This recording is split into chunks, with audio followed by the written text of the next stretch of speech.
నియోజకవర్గంలో లోక్సభ ఎన్నికల ప్రచారం జోరుగా సాగుతోంది. సేలంగంపల్లి కాంగ్రెస్ పార్టీ ఇన్ఛార్జ్ జగదీశ్వర్ గౌడ్ ఆధ్వర్యంలో చేవెళ్ల పార్లమెంటు సభ్యుడు డాక్టర్ రంజిత్ రెడ్డి నియోజకవర్గంలోని చందానగర్, గంగారంలో కార్నర్ మీటింగ్, రోడ్ షో నిర్వహించారు. ఈ సందర్భంగా రంజిత్ రెడ్డి మాట్లాడుతూ గడిచిన 5 సంవత్సరాలలో తాను ప్రాతినిధ్యం వహించిన చేవెళ్ల పార్లమెంటులో చేసిన అభివృద్ధి, తాను లేవనెత్తిన అంశాలను పరిగణించి తనకు ఓటు వేయాలని కోరారు. అదే చేవెళ్లలో తనకంటే ముందు 5 సంవత్సరాలు ఎంపీగా చేసిన ప్రస్తుత బీజేపీ అభ్యర్థి అహంకారపూరిత మాటలు, నిరాధారమైన ఆరోపణలు బట్టి చూస్తే చేవెళ్లలో కాంగ్రెస్ గెలుపు ప్రత్యర్థులకు భయాన్ని పుట్టిస్తున్నట్టు అర్థమవుతుందన్నారు.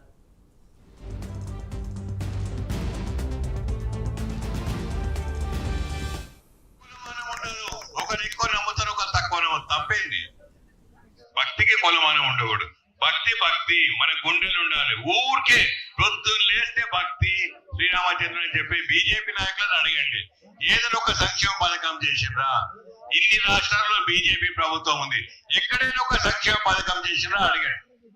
ఎక్కడంటే ఒకటి, ఎక్కడ సంక్షేమం వద్దంటారు, పేదరికం లేదంటారు. ఈ దేశంలో పేదరికం ఉందా లేదా? మీ అందరికి ఇల్లు కావాలా వద్దా? ఎంతమందికి ఇల్లు కావాలి చెప్పండి, చేతులు ఎత్తండి. ఎందుకు ఇవాళ 75 సంవత్సరాల తర్వాత కూడా ఇంతమందికి ఇల్లు కావాలంటున్నారు? ఎప్పుడు కట్టిస్తారు? అవసరం లేదా? అవసరం. మీ అందరికి పెన్షన్లు అవసరం లేదా? రేషన్ కార్డులు అవసరం లేదా?